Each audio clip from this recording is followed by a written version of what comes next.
You're on. Hey, everybody. I'm Tom Bassel. I'm Z Garcia. Hi. I'm Sam Healy. Welcome back, folks. Oh, that was class. All right, well, welcome to our bi-weekly show where we take a look at Kickstarter and all the different things that are going on in Kickstarter. So, in case you missed it, we're running a Kickstarter ourselves. But we'll talk a bit about that later. Let's start, though, with the news.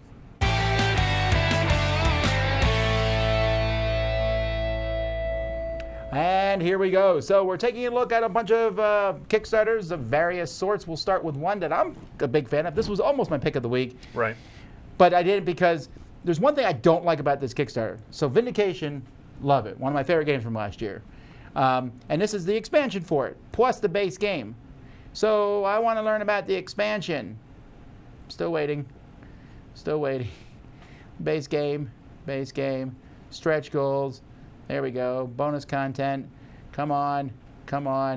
Reviews. All right. Oh, here's the expansion. That is way down on the page. Wow, really? And this is the first time that expansion shows up? Yeah, so I feel like this is not just an expansion Kickstarter. They're really just selling more of the base game. Sure. Yeah. This is a new thing. We'll talk about it, at some point how a lot of Kickstarters, this is how you get them. This is how you get the game through the Kickstarter or the second edition. So I played this. Hey, you can get this Boulder Hulk, a promotional miniature. If you played Vindication, the miniatures are there mostly for eye candy. They're not used hardly at all. Like every other game. Got it. No, I mean like the miniature just sits on the board, doesn't even move usually. Don't even say like every other game. That's a lie. You knew you wanted to. I did. Anyhow, this has but guilds you really like in this it. game. I mean, I you do. really like it. I really like it, and it looks like it's just some more modules for it. Some guild leaders with these new wooden tokens that you're going to put on these to get in. Some more scumbags. That still makes me laugh. And then a building, you can put the guild on the board and take controls, and some new dice standees with your characters. This is actually Disgusting. a nice change. In the original game, your characters are like a little just token that it moves around the board. The standee gives you, I guess, a little bit more character, and it can show you if you're vindicated or not before there. Okay. And then a few more other things, and that looks like, again, it's a little confusing as to what exactly is in the expansion, which is why I wish it was more clear on this one. Okay. Yeah. This is, Well, you don't like Vindication, so. it feels like... I don't. Feels like this game... It looks really good, but you've played it and didn't like the it. gameplay You really is like just it. so boring. I've never played it. It does feel like it's one of those games that's barely out. Didn't it just come out? I mean, Sure. It came out. and bam, reprint, content galore, more expansions. Oh, you've barely scratched the surface? Well, here's more surface. You know what I mean? It's like, my. Well, I like it. We talked about this recently, and this one is certainly doing it. But, hey, get it all, or you might miss out right now. Charty Party. This actually looked pretty fun. This looks really good. This is like a new. Well, I was just laughing at the name. I love graphs Right. a lot. Of course you do. No, but I think that's an interesting idea of mixing the graph with a party game type thing. Number of people on an elevator or whatever. I like. I don't know. I'm kind of a fan of new ways to do it. Now, some of these, desire for the sweet release of death or enthusiasm for leather pants. I don't like that they're putting the name of the people on there. Yep, that's what I was thinking too when I was looking at it. Yeah, I get it, and hopefully it'll be easy to ignore on the cards, but this game actually looks like a really fun party game. No, it does. Yeah, I'm pretty pumped about this one, actually. Yeah.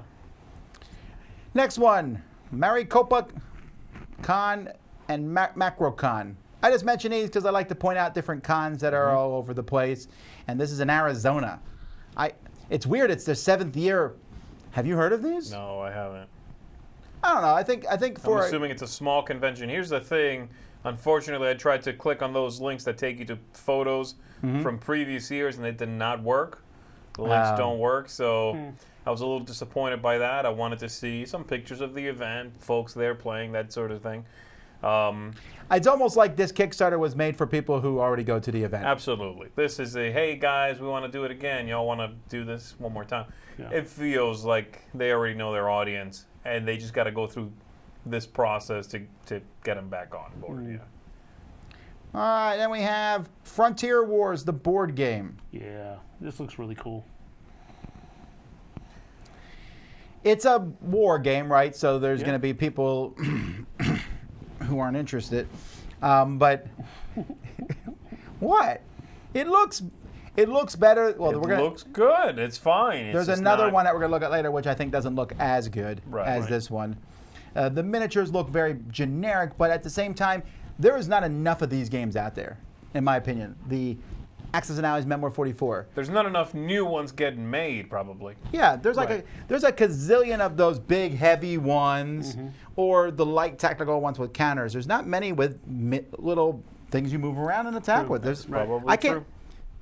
Like, does one come out a year even on average? That's what that like sort of breaks through. You know what I mean? Yeah. That is out there enough where you can say, oh yeah, this game is kind of like an updated Axis and Allies or whatever. You're right. There's not that many. I mean, I like the modular board setup of it. I like the miniatures, the way they're looking. It's looking pretty good. So that's from Draco Ideas. What else did they do? They did Onus, Rome vs. Card. Oh, we didn't like that game that much though. We thought that one was okay. And then they did Normandy. So yeah, this is kind of their shtick though, making war games. And that's Sam's pick of the week right there. It is. What? Surprise. It is. All right. The City by Tom Webman in English for the first time. Unless you're counting that Race for the Galaxy spin-off we did, which was basically The City. Oh, the little Race for the Galaxy game? Jump Drive is The City. Is it really? Rethemed and reworked. Well, then why do I slightly. want another version of it? Because, son, this one has the original theme. That's right. I don't mind how that The City looks. was for a long time really hard to get. It only came out in German, as far as I know.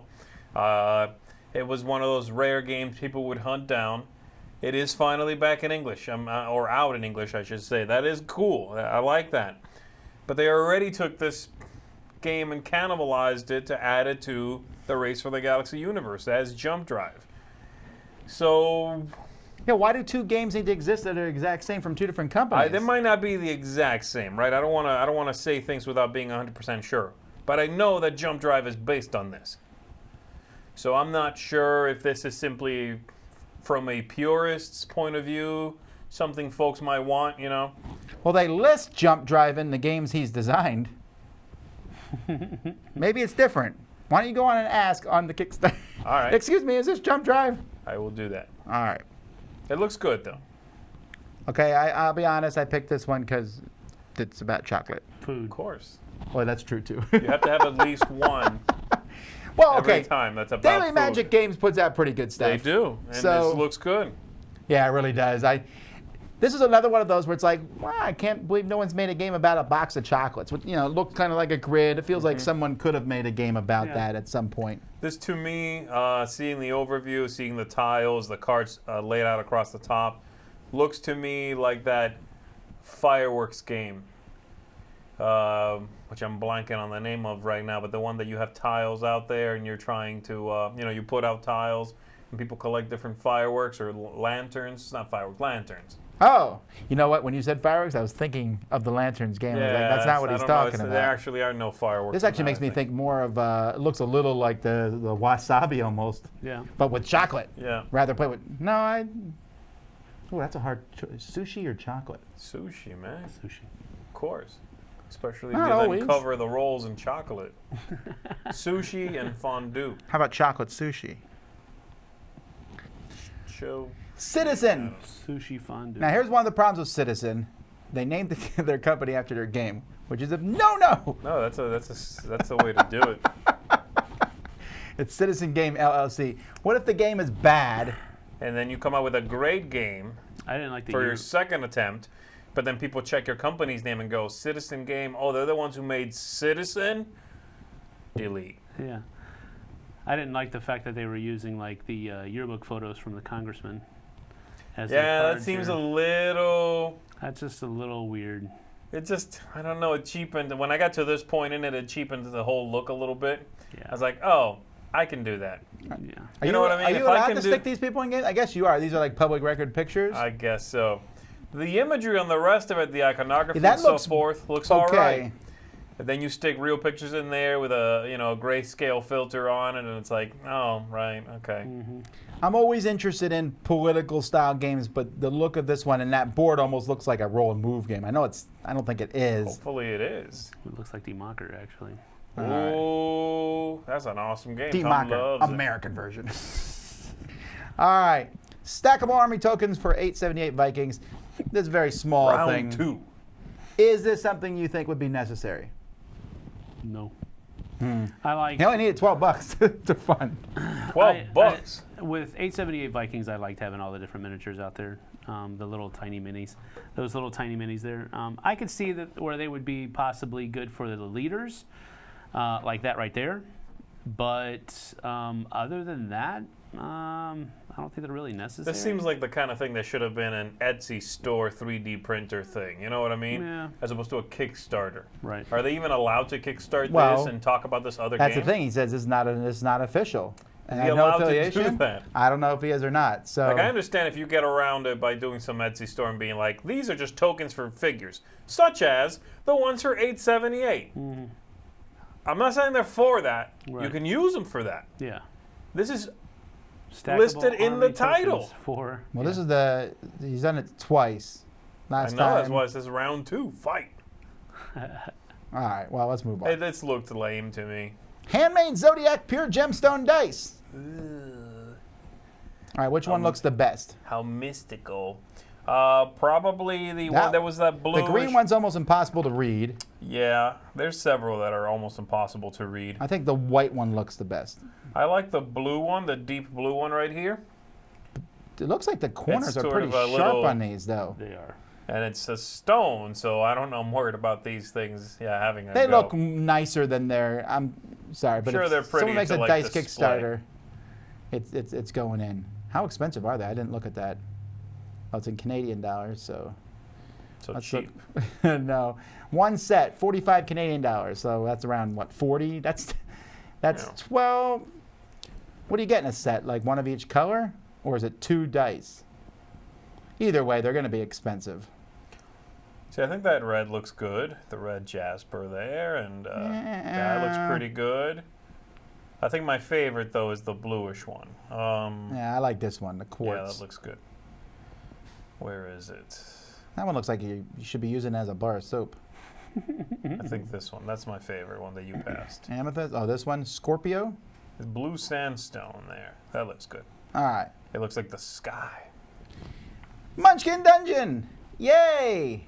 All right, so I'm not the biggest Munchkin fan, but it's not because of the theme. It's because of I don't really care for the game. I did Right. like the Munchkin CCG. I thought that was fine.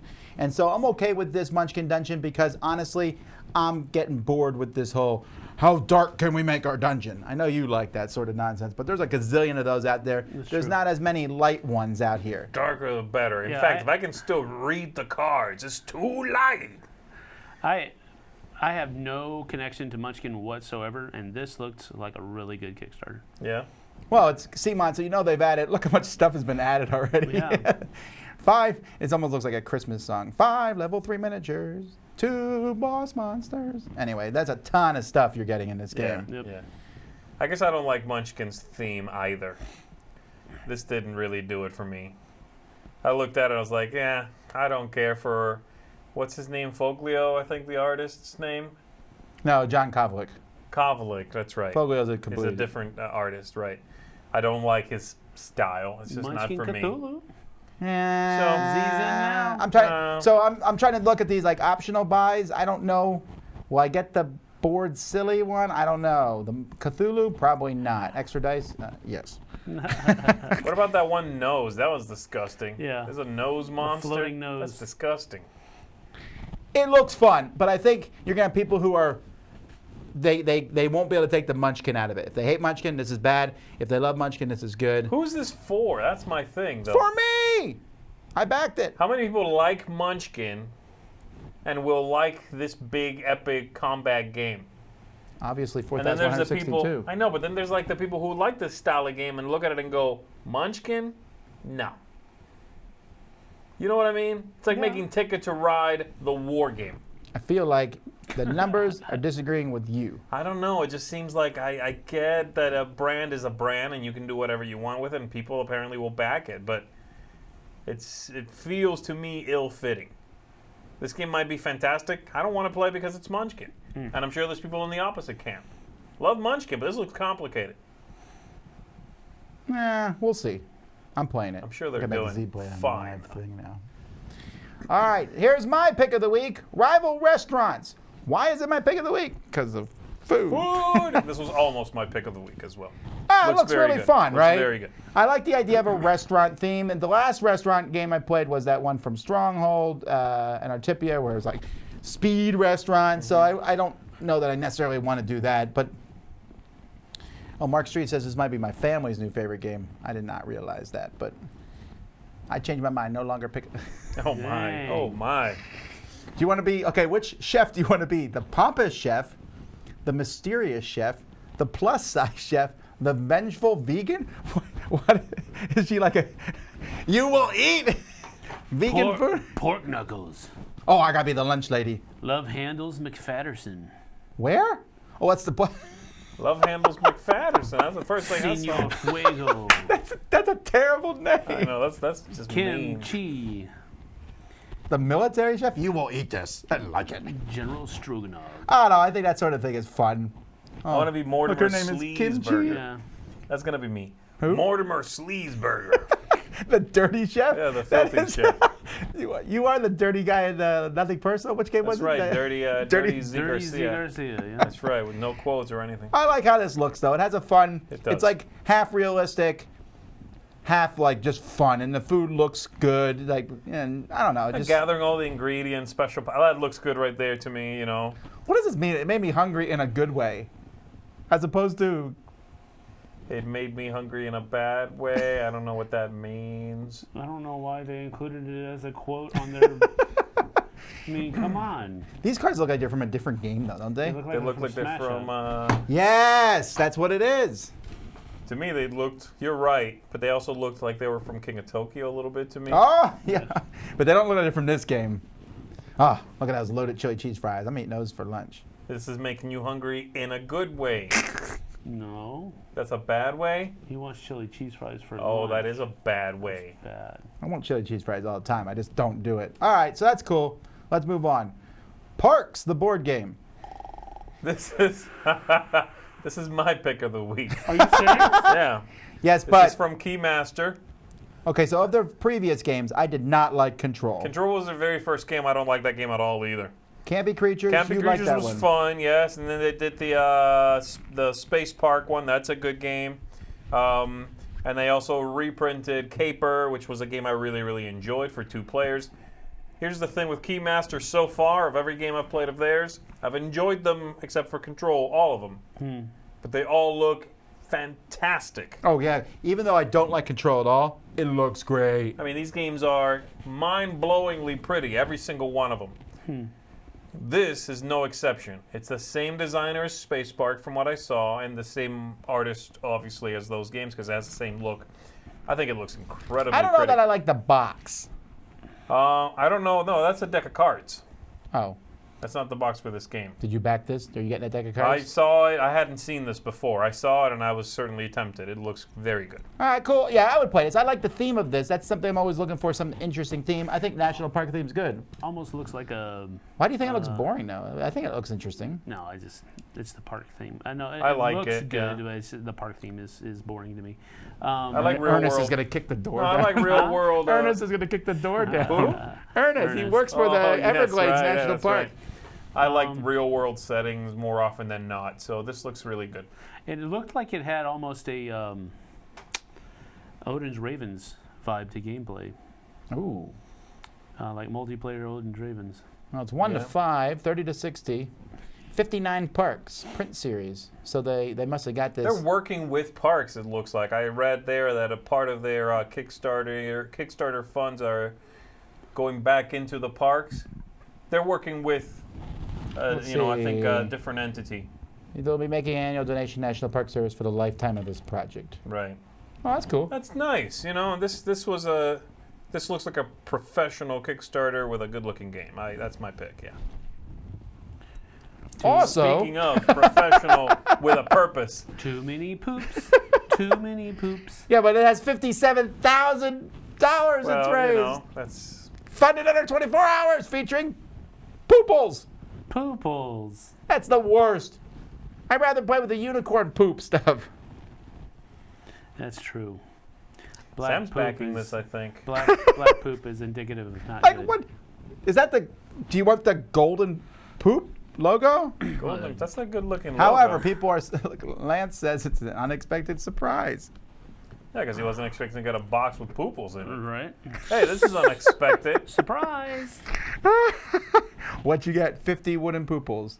Yay! All right, moving Just on. say that quickly. 50 wooden pooples, 50 wooden pooples, 50 wooden pooples. All right, as an aside, we did a playthrough of this, so keep that in mind as we talk about Shake Up, the reverse deck building office card game. Correct. This is a two-player game, or 1 to 2-player game, that can be more if you buy multiple copies of it. Oh, there's Hey, our look live at that. playthrough. That's us. Does it say who won? Yeah, good. So there's no point. Oh, wait, I won that one, didn't I? I don't recall, honestly. Then I must have won. Yeah. You probably won. I rarely remember that The stuff. art for this one is really well done. I would like to see It is. more of whoever this artist is. It's like a Disney-esque artwork on there, and it really plays. Like when we first played it, it was kind of a bumpy go through. When that second play, I felt very smooth going through and switching Yes. the cards around. I'm not sure I would call it a reverse deck builder. Sure, you are sort of technically still upgrading your deck, but the cards are the very same cards which you take out of a sleeve and turn upside down. You're really still building your deck and then culling much of it. You definitely want a small deck in this game more than in many other games, though, because you have to pay those people at the end of the game. All those people represent employees. Yeah, it's and true. you I gotta mean, pay but 'em, you so. want to cull a lot of decks. So again, I don't know You that's do, reverse. you do, but yeah, it was neat. Here's another one. I believe we played one of the games in this set, the Cloudus Collection. Merchants of Musiris, Neolithic, and Keep. So I don't think, I'm trying to remember if I played any of these back in the day. Because I think some I know of these. I didn't. I played. Look, they're quoting you. Oh, I was instantly, when I played this, I was instantly drawn to the look of this game. And the clever choices just kept me completely engaged. There was a lot to explore there, I mean, I'm ready to play this again right now. Really? Plagiarism. Right now? I'm ready to play right now. Can you plagiarize yourself? I don't think you so. can. No, I hadn't played any of these. This one I really enjoyed. I'm ready to play right now. The other two Neolithic. looked interesting as well. That one looks the best to me of the three. It doesn't look as, I don't know that I like the art on that one. That one has got like a caveman look to it, right? Yeah, like a 10-year-old drew it, though. And then Keep looks pretty I feel like I played Keep in the past. Yeah. This was almost my pick of the week. But you like, it's a collection of small games. That's your thing, right? Like sometimes, but mainly because I've already played one and I know I really liked it. That's Otherwise, true. I might have skipped I'm over. surprised this one's not doing better. This seems like some 3 really good games in Colossal. Yeah, at least one of those is really good for sure. I don't know about the other two. I agree. I liked it a lot. All right, the Little Flower Shop Potpourri Pack. This is weird. I put this on here because I haven't seen this before. So the Little Flower Shop is a great little drafting game from Dr. Finn. I really enjoyed it. This is just a little $5 promo pack. $5 promo pack being sold by itself. Well, I guess If no, you can get the, I mean, the you base can get game. the base game, yeah. Is this like a new thing now where companies are using like a little expansion to put the base game back up? It looks better on the thumbnail when it says $5, right? This is true. Oh, look, they're using my review. You should plagiarize yourself. Play it, actually. And then No, I'm not playing it. Well, let's see how many people are. Here's just getting the pack is 180 people. All right. Then getting just the game and the pack is 54. So I guess most people are getting just the pack. There's not a lot of people just. Right. It's interesting. I like this game though. Tokyo Series tabletop games. Now this one's a little weird to me because I don't know anyone who's played like everything from the first 3 yet. Well, one of them was a One of them has series like of a bunch 30 of games in it, right? But they're certainly cute looking. Oh my goodness. The first one comes with a little soda machine and little bottles and Right. stuff. Right. We played one of the first ones, which was this little dexterity game, and I didn't like it because it was essentially a tiny dexterity game, and I have enough problems with big. Did you play that one? Where we were stacking the little things? Yeah, it was. I played the one with the cars, the Tokyo Highway, which is from the same series, I guess. Yeah, but we played that one with a bigger thing and it would look nice. Sure, I didn't particularly like that either, and these all look. I don't care for this kind of stuff, you know. I need don't a know, it little looks cool, more. but I haven't even finished playing through the first 3 yet. Tokyo Game Show, does that mean if you get an answer wrong, they zap you? These to me look a little too experimental. You know what I mean? Why are you wearing a wristband in the game show? Because that's how they shock you. So who's bringing these to America anyway? Jordan Draper. What did he bring before? I'm assuming the first 3, right? Oh, import-export. Also minimal leather wallets. All right. Those are good. There's a connection there. Panzer Strike. Now this one, Panzer Strike. this is their 3rd game. What were the other 3 games? Naval Battle and Archipelago Tank Chess. Tank Chess is where it's at. That's a horrible name. Here's my concern with this one is it looks like a mass market game. It looks like a prototype that someone made and just showed. Like those miniatures don't look good at Is that all. 3D rendered? I They're all can't 3D tell. rendered, yeah. Yeah, but I thought it was like he was showing like paper buildings and stuff. I don't know what I'm looking at, but I am uninterested.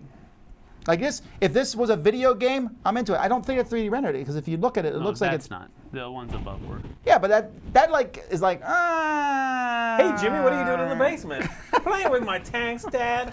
All right, kid. Yeah, the models really... don't in today's society. Those models I don't think cut it, in my opinion. I don't know. Yeah, the other war game we saw earlier kind of blows this game away. It does. I do like the 3D terrain on it, though. The only problem if it's paper, I'm out. The only problem is, well, if you go down, it shows you a little bit of them putting it together. I don't think it's paper. I think it might be that foam core stuff. Oh, that's not so bad then. But you do have to construct it when you get it. So. Like, do you have to like glue it? To me, it looks like you put the foam core. If I'm going by this picture, then you paste the paper on it? Maybe. I don't know. More information about assembling the buildings in Update 11. Yes, that's what it looks like. Yes, have some. Yeah. Building bases, building walls, they're already cut. Laminated self-adhesive paper. Easy to cut? Oh my goodness, I'm so out. You have to cut it.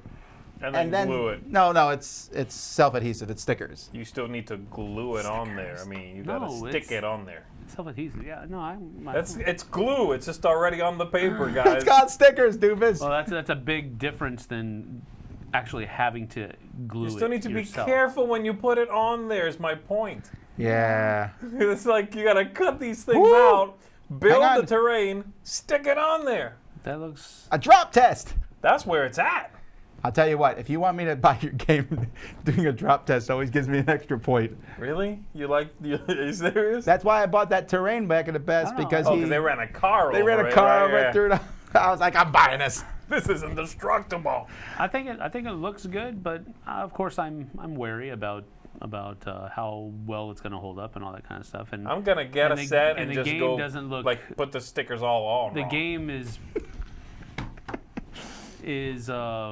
purporting itself to be easy and streamlined, but maybe it is has charts and stuff like that as well. So yeah, but where are you going to put all this stuff when you're done? Though that's the problem. You have to like store it in a big giant box. All right, true. I think it's being. It has 23. They only needed 2,000 for miniatures. I smell those kind of minis a rat. kind of look store bought. Oh yeah, maybe he's buying them from a. I don't think they're store bought. Oh, 3D printed? It's only 24 hours. Anyway. And lastly, hey, it's a dice tower. Did we reach your next stretch goal yet? Let's look. Anyhow, we're running a Kickstarter.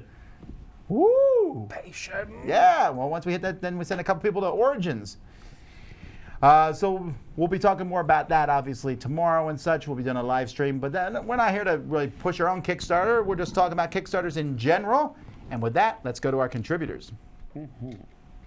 Hey folks, and welcome to FOMO, the segment where I take a look at a game that's seeking crowdfunding right now, and maybe I have a fear of missing out on it, and maybe you do too, and let's take a look at it together. Today we're going to be in the high, frantic world of running a restaurant. Today we're going to look at Rival Restaurants. Rival Restaurants is a game for 3 to 6 players where players are running a restaurant and competing to reach 20 popularity points first.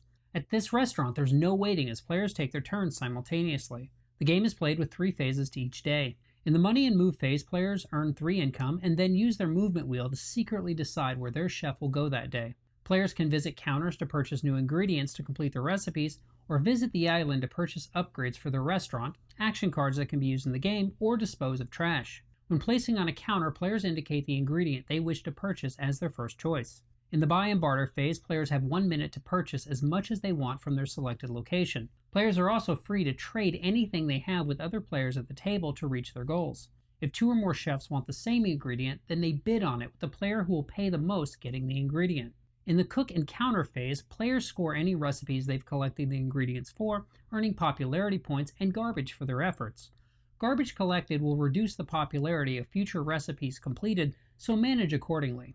Used ingredients are discarded to the plastic tray in the center of the island. Replace any finished recipes with a new one of the same type, either basic or gourmet. Restaurants can also level up as they gain popularity, gaining instant bonuses or ongoing effects. Finally, restock the counters on the board, sliding the ingredients to the right.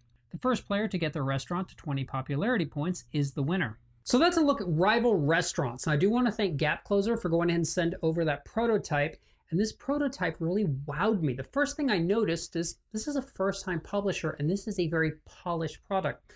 Dare I say it, it almost looks a little mass market, but in a good way, because this allows you to bring in family gamers and non-gamers to the table, something that's not going to intimidate them. And the theme itself is new and fresh, but inviting to non-gamers. So this really does hit that sweet spot for a balance between non-gamers and gamers, and allows you to maybe get it to the table a little more often.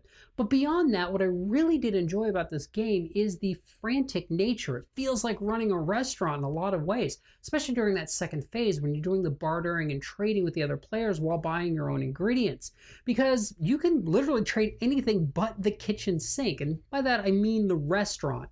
Because you can trade upgrades to the restaurant, you can trade action cards, you can trade ingredients, you can trade recipes, you can just trade anything that you can move between the two of you. And that's really cool, but you're restricted by that minute timer. So if you don't get it done in time, then you get nothing out of it.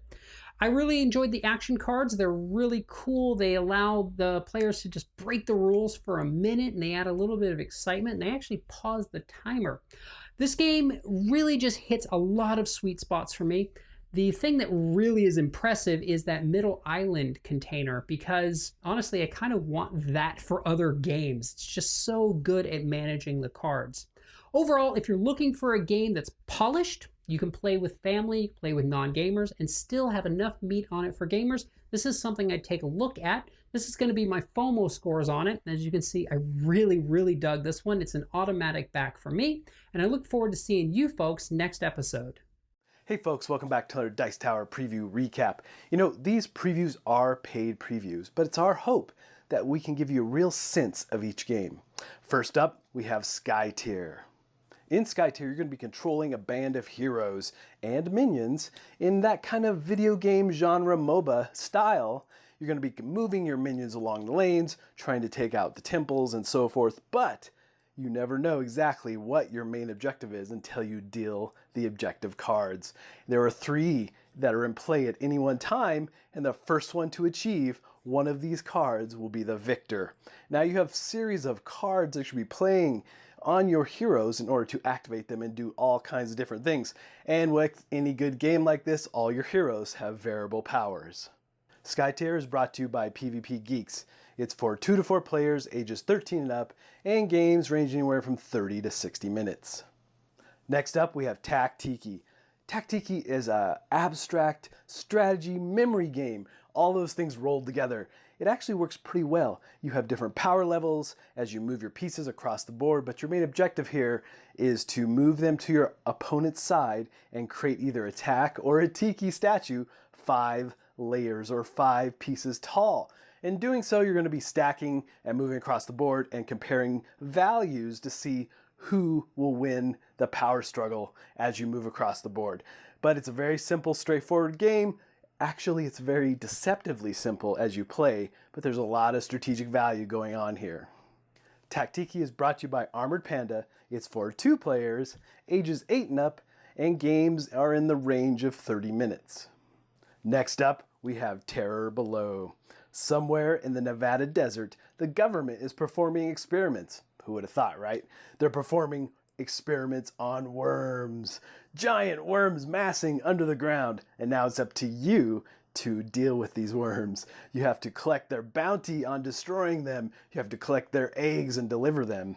And ultimately, you're trying to get the most of all of these things before your opponents do, and then get out of Dodge.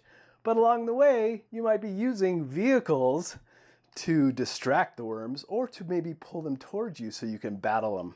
However, pushing worms off towards your opponents might be one of your favorite tactics. Terror Below is brought to you by Renegade Games Studio. It's for 2 to 5 players, ages 10 and up, and games range anywhere from 45 to 60 minutes. All right, folks, this recap was just mostly to give you a quick glimpse, a slight preview into the preview. If you want more information, go check out the full previews and see for yourself if any of these games might be a good fit for you. Also, if you wish to have your game featured as a Dice Tower preview, please shoot me an email. All right, folks, until next time, we'll see you at the table. All right. That's a quick think. All right, so we're here talking about, I want to talk about backing Kickstarter projects. A lot of us back them. No, okay, so let's, I'm really not thinking of anything in particular, but as a Kickstarter, you run things and you look at goals. And I was mentioning to somebody about backing our own Kickstarter, which we don't do. And according to Kickstarter rules, you're not allowed to back your own Kickstarter. Right. Because of course, you could get it to fund, although very few Kickstarters don't fund by like $5 or something. They're either going to succeed or they're going to Fail miss by a fair amount. Right. So I don't know anyone who backs their own Kickstarter. right. I never met anyone who does that. But you can kind of back it. What do you think about, there's a couple ways that people back Kickstarters. Do you think it's okay for me and say, hey, Z, you're running a Kickstarter too. I'll back yours, you back mine. We're essentially trading money. That's interesting. I hadn't even thought about that. It definitely happens. I thought I would have a quick answer for you, but this is putting me in a bit of a quandary.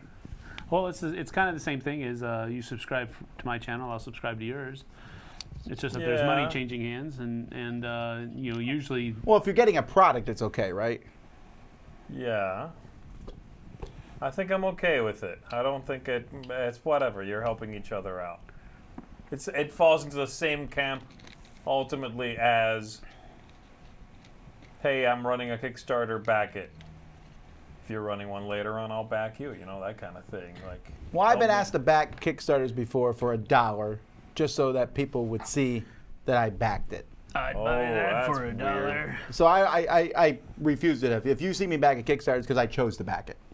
Yeah, but that comes with like baggage of visibility and so forth. You know what I mean? They're doing it not because they care if you like that thing, if they care if you're going to get anything.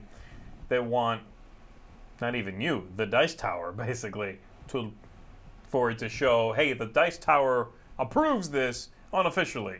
Well, That's basically what that is. That's like buying a vote. but how is that different from me saying back my Kickstarter and I'll back yours? Because in essence, what you're doing is Well, because you're just Joe Schmo. You're not. no, but it's still a person. It is, but I mean, it's like me saying, "Oh, I want someone who has sway in whatever the thing is. I want Elon Musk to back my 3D printer." I've actually, in the past, I've been offered this. I can't remember when it happened. It's been years, where someone offered to give me money to back their Kickstarter. That's not okay. That's the same as backing your own Kickstarter. It You're just is, getting someone else through to do your it. hands. So let me ask this. So I started a new company called Dice Tower Productions. Z designs the game. Sam does the artwork. Yes. I mean, we're talking like. Why doesn't Sam make the game? I'll do the art. Okay, fine. He's definitely the better artist. So then, when I designed Nothing Personal, I backed my own game for $1 because I needed to type comments in. You don't need to do that anymore. You can now make someone a project Right. But that was just the way it collaborator. worked. But let's say, so we can make project collaborators, but I'm like, hey, Sam, there's a lot of people who love your game designs. You know, you back the project. You back the project. You guys need to back the project because you work for me. You know, I tell all the Right. employees. Is that okay? nope. If I tell you to do it, it's You're required. making me do it. No. Nope. I don't even care. I mean, because even if you're making me spend my own money to back. What if he gave you the money of what it costs? Is that okay then? That goes back to what we just said. You're paying for the vote then. Sure, but I think it's different. So no. Also no. Yeah, also no. I don't know if I don't know if I'm opposed to paying someone to back Kickstarter, as long as I guess if it's disclosed, it's as any advertisement. I'm like, hey, this company gave me some money. I backed their Kickstarter for give them visibility. How's that any different than them asking me to send out Facebook tweets about it? As long as it's visible. As long as the transparency is there. But it's usually not, right? That's the problem. It would take a lot more digging. That's like us doing a video playthrough of a game. It's very clear we're doing a scheduled playthrough of a game. Well, we also put in a thing. Right, that's what I mean. It's very clear. If someone gave you money to back their Kickstarter and you're like, okay, fine, I'll do it, but it has to be clear that I did it, they might have to go to like that person's website or the Dice Tower's website to look that up. It won't say it right there where it says, Dice Tower backed this. So that transparency is missing. That's a problem. Yeah, I don't know.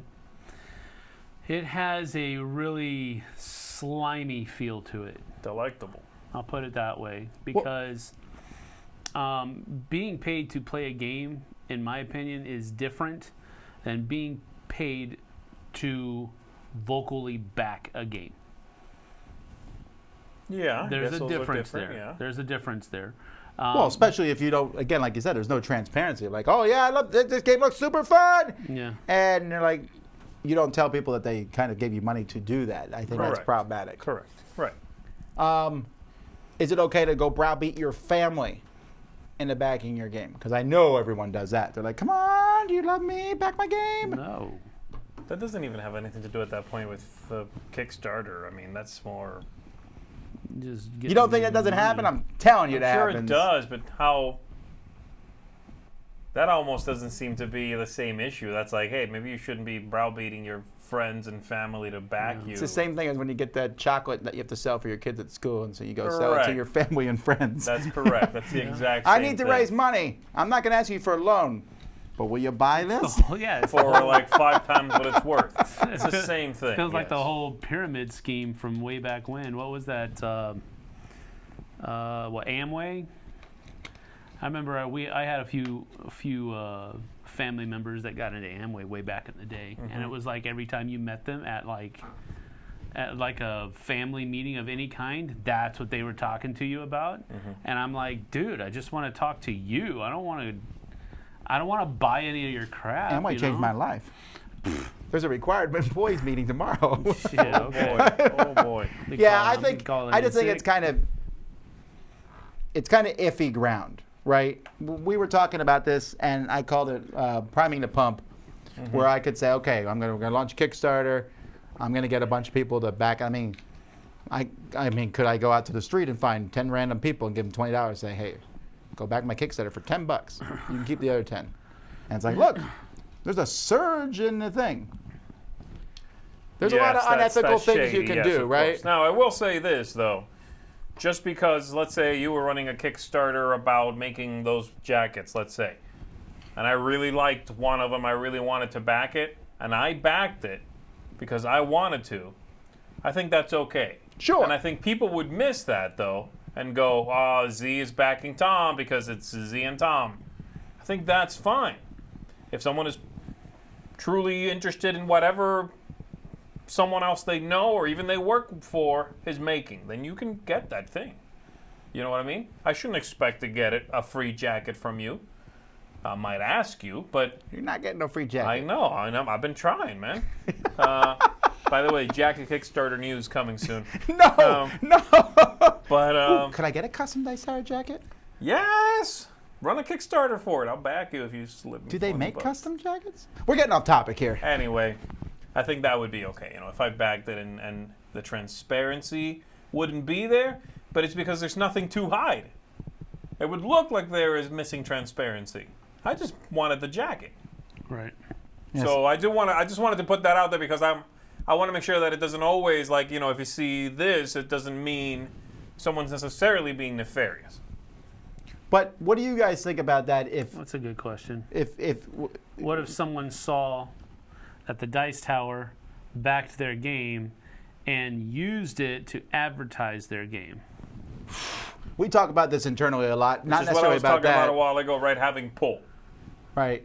Well, I don't know that I've ever had that happen where someone's like, Tom backed our game, but I definitely have had Tom liked our game. But, though, and we've been a little wary about that because someone will send us a game and not tell us it's going to Kickstarter, and we'll review it, and then they'll use that, and we're like, hey, wait a minute, dude, you didn't say it was a Kickstarter thing. Yeah, we're supposed to be reviewing published games. You're using, we were uninformed, and then you threw it up on Kickstarter using what was said or reviewed, without us knowing that. Now they might not know we avoid that, but that feels shady a little bit, yeah. Honestly, if I backed something, if I'd said something about a game, whatever, I meant it. So if you then want to turn around and say, oh yeah, Z likes this thing, you know what? I did. If I liked it, I liked it. So it doesn't bother me, personally, But that is a good question, yeah. What did someone else has a comment here? Did any of our friends or family back our Kickstarter campaign? Not as far as I know. my dad did. Did he? No. Oh. But I mean, he just texted me out of the blue one day. I backed your Kickstarter. Okay. I was like, We have all some. right. I definitely won't say that our friends don't back it because a lot of people who back our Kickstarter campaign are our friends. We made friends with a lot of our listeners and sure, viewers sure, and yeah. stuff. We know a lot of these people personally, and they backed it, and we're very thankful for that. But we didn't. Well, I mean, I guess we did ask by making a public thing, but I didn't. course. I do not call someone and be like, "Hey, Dad." That Right. doesn't happen. If it happens, it happens. But you guys didn't back the campaign. No. Right? No. I mean, and no one associated with Dice Tower proper backed it, did they? You didn't back it, did you? Yeah, okay. So no one here backed it because we can I just hand them the stuff anyway. Right. Well, because the project is Oh, about. Mark said he backed it. Well, Mark is our friend. Netter's Place said she backed it. And that's fine. Again, they are allowed to back it. That's what I mean. These people backing it, and thank you if you did so. That's not nefarious. We didn't ask them to. Right. It might look that way if they hadn't come out and said, oh, yeah, we backed it just because we wanted to. That's what I was talking about there.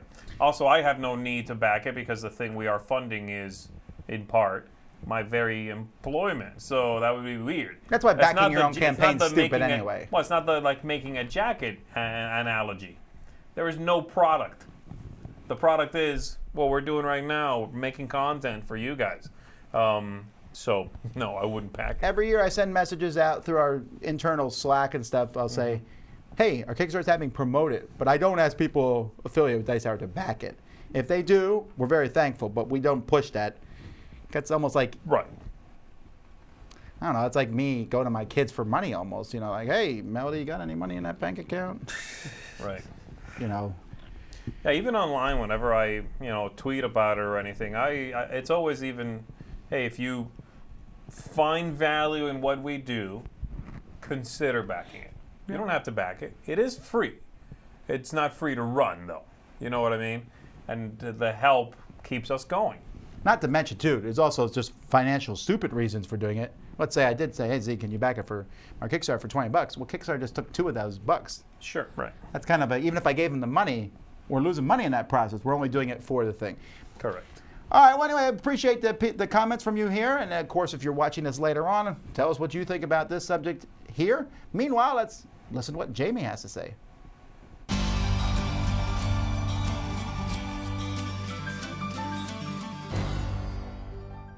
Hi, this is Jamie with Stonemeyer Games, and today I'm going to talk about how to leverage your existing backers to make your project bigger, better, and more successful.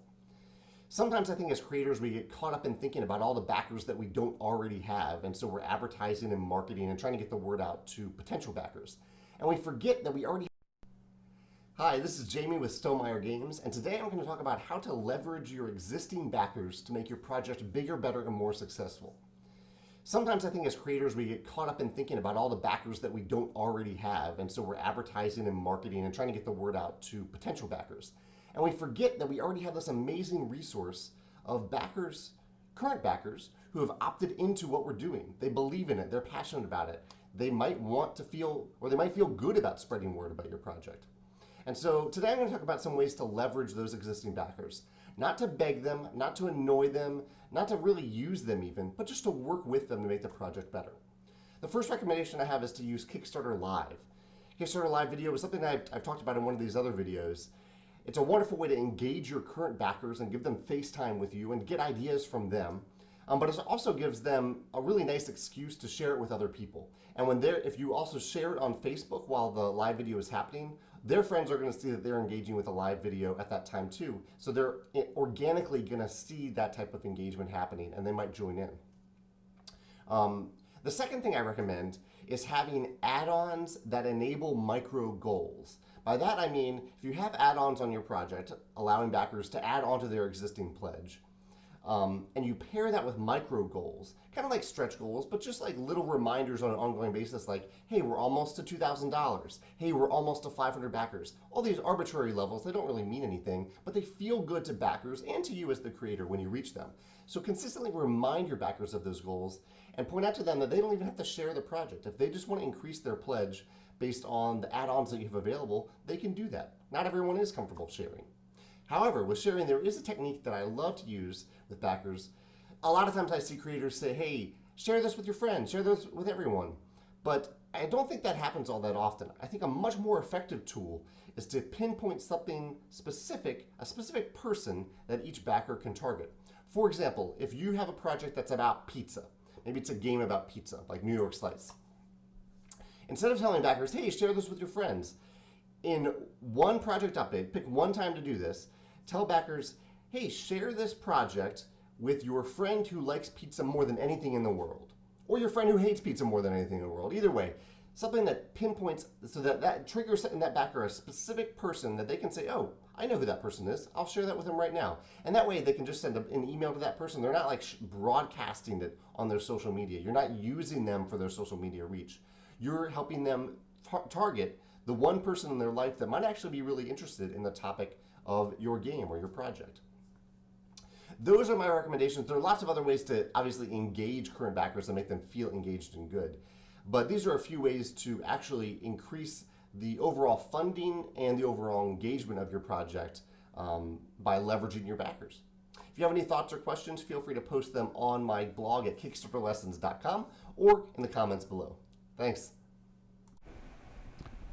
Alrighty, well, thank you guys for coming on and joining us for another crowd surfing. Thanks to Sam and Z for coming on, and Very good. to Jamie, Robert, and Mark for their segments. We'll see you guys back in 2 weeks for another crowd surfing. But before that, there's a lot of other stuff tomorrow. Board Game Breakfast live at 10 a.m. Then tomorrow, top 10 things we look for, or top 10 things that excite us about a new game. What gets me excited about it. And then tomorrow night, just me being stupid here in the studio while we end our Kickstarter, which is still going on. We're about to hit another stretch goal, maybe. Thank you guys again for everything. Have fun. Hit it. Did we? What? Some people are going to Origins. That's pretty cool. Thanks everybody for tuning in. Appreciate it. Until next time, I'm Tom Vassell. I'm Z Garcia. Sam Healy. See you on the flip side, folks.